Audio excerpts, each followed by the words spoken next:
The annual Winters family dinner was in full swing at my parents' mansion, where success was measured in corner offices and company titles.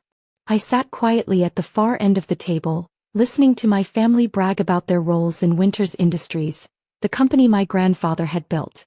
"Another record quarter," my brother James announced, straightening his CFO nameplate on his suit. Though some of us actually had to show up to the office to make it happen.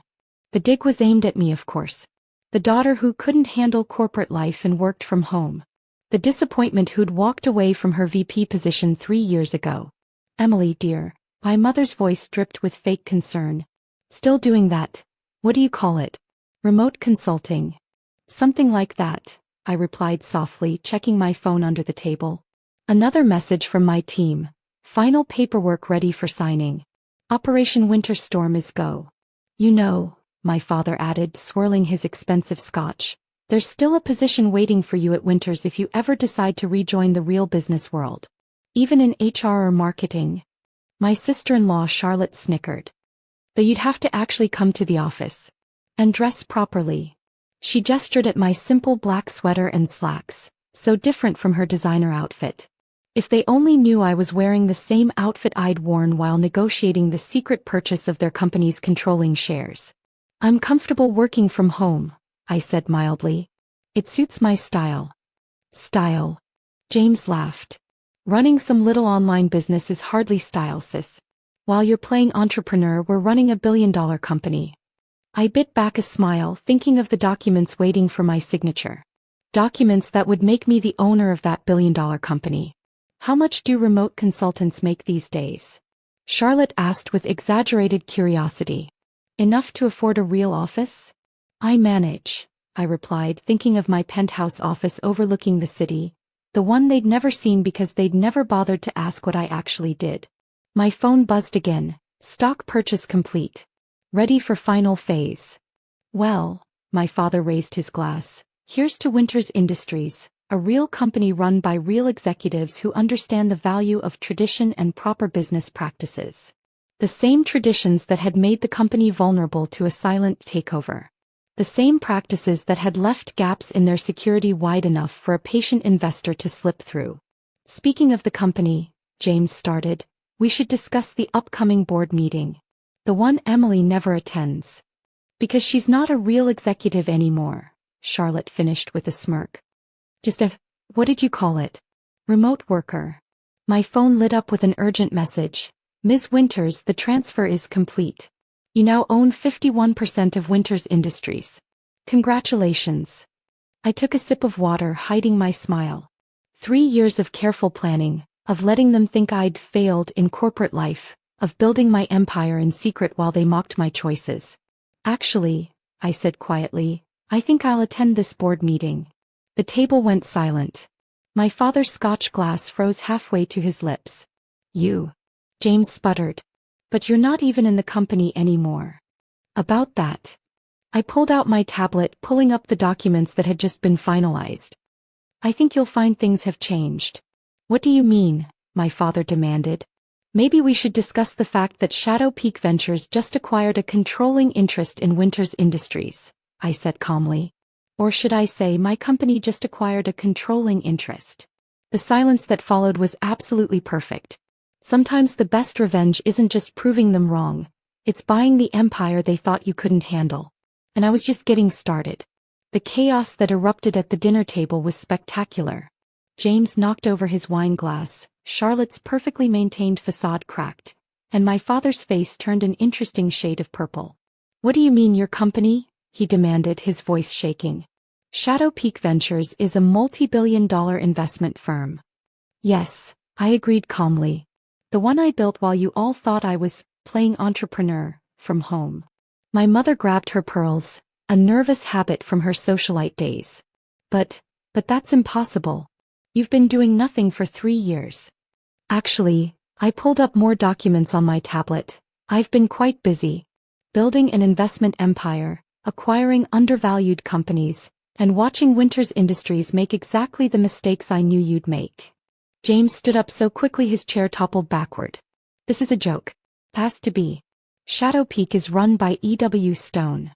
By professional name, I smiled. Did none of you ever wonder what these stood for?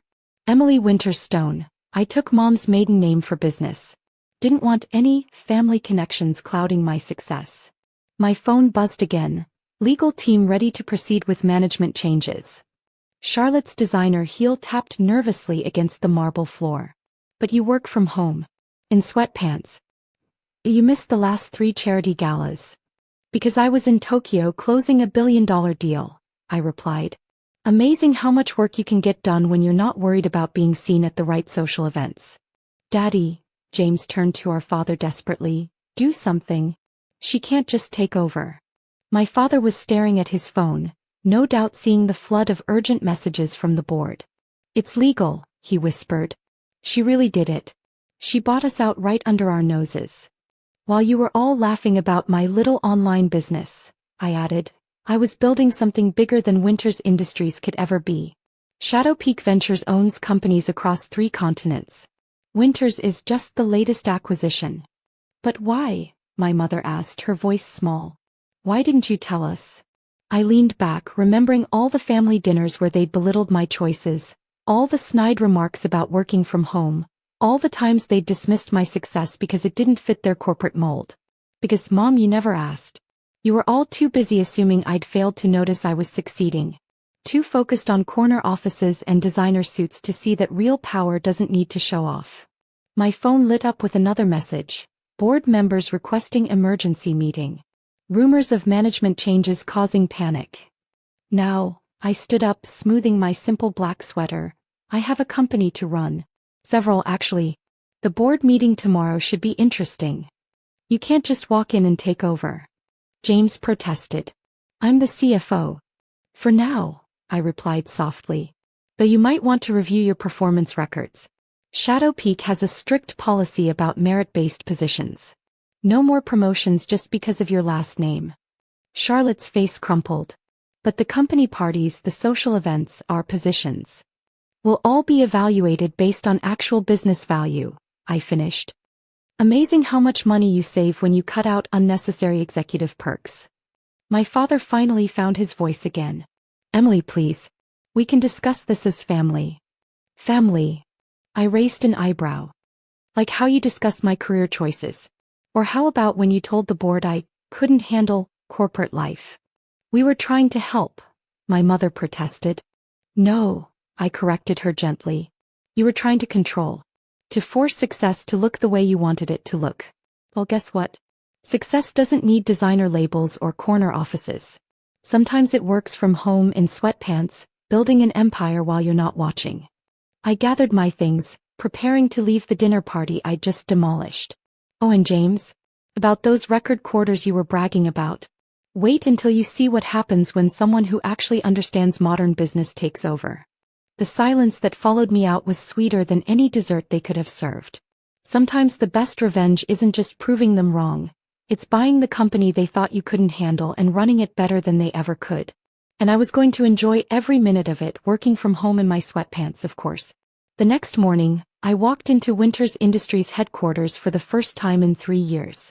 The security guard did a double take. They were used to the failed daughter skulking past in shame during mandatory family events. Not striding in with purpose. Ms. Winters, he stammered. You're not on the approved list. Check again, I smiled, handing him my new ID. Under CO. The elevator ride to the executive floor was filled with whispers. Word had spread fast about Shadow Peak's takeover, but few had connected it to the daughter who couldn't handle corporate life. I stepped into the boardroom exactly 3 minutes before the emergency meeting. James was already there, furiously whispering with his allies. Charlotte was stressed, scrolling through her phone, probably checking her stock options.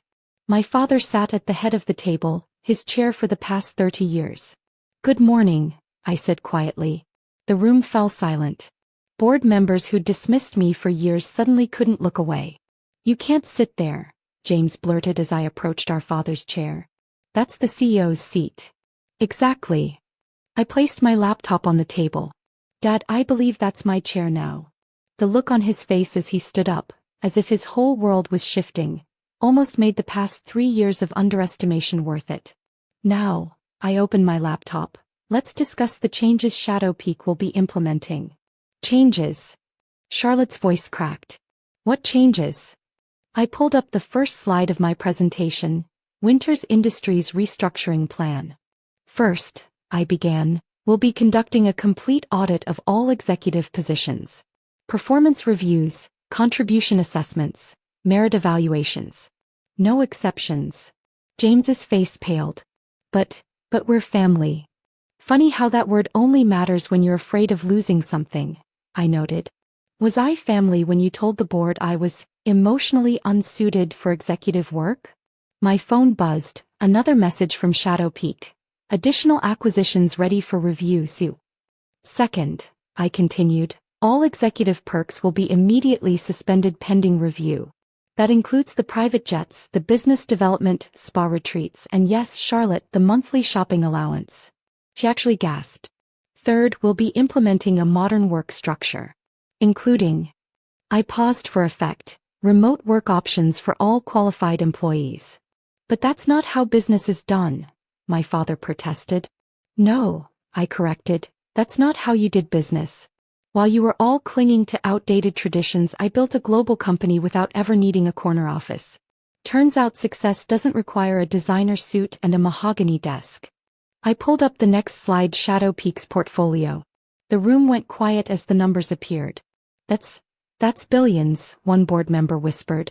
All built from my home office, I confirmed. The one you all mocked. Amazing what you can accomplish when you're focused on results instead of appearances. My father slumped in his new non-CEO chair. Why didn't you tell us? All this time. Would you have listened? I asked quietly. Or would you have tried to force me to do it your way? Sometimes the best path to success is letting people underestimate you until it's too late. My phone lit up again. Global partners notified of management change.